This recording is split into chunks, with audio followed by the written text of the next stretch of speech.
Dead men tell no tales, which is why we depend on picaroons like our friend here, Captain Marrow, pirate historian, author, and founder of Shipwrecked with Captain Marrow. Glad to have you with us. Thank you for having me. I love the regalia.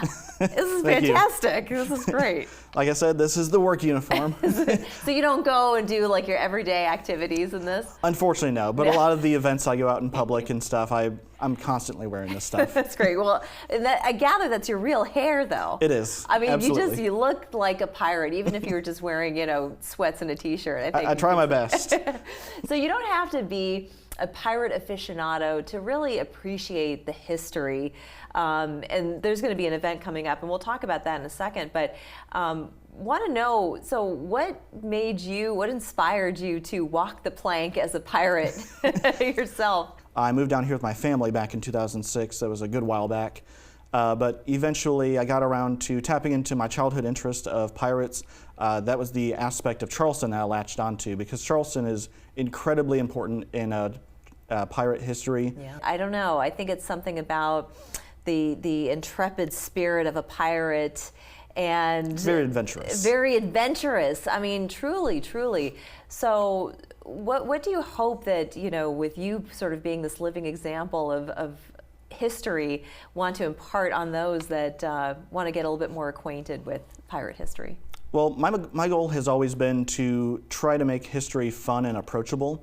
I feel like there's a whole bunch of people out there who push history, and there are ways in which they do it that can come off as dull or like unapproachable, boring to some. And I mean, some history is just like that. Yeah. But with pirates history, you have the opportunity to be a bit more colorful, to present this adventurous spirit. At its heart, pirate history is admittedly criminal history, and these admittedly are not good people for the most part. Right. But with the way that media has portrayed pirates for so many years, even as far back as the 1700s, some people admired them as Robin Hoods of the seas. I was just going to say, there's something heroic about them. Yes. Well, I mean, think about it. They were very much so anti-heroes. They were anti-heroes, but still they were canvassing the open sea, not knowing for certain where they were going to land, gathering treasure and making it day pillaging. by day, seeing where the sea takes them. Indeed, indeed. And I love that you bring such a tangible aspect to all of this, because obviously you've put a lot of thought and effort into the costume.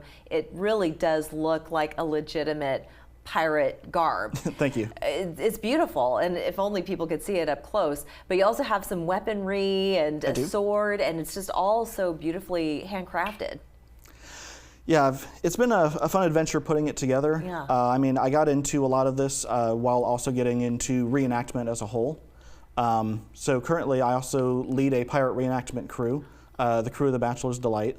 That is the name of a historically accurate crew that actually bears relevance to Charleston. So our reenactment crew strives to bring that element of Charleston history to life as we do events throughout South Carolina. I also want to point to the fact that you are an author as well, and yes. So you've released 2 books.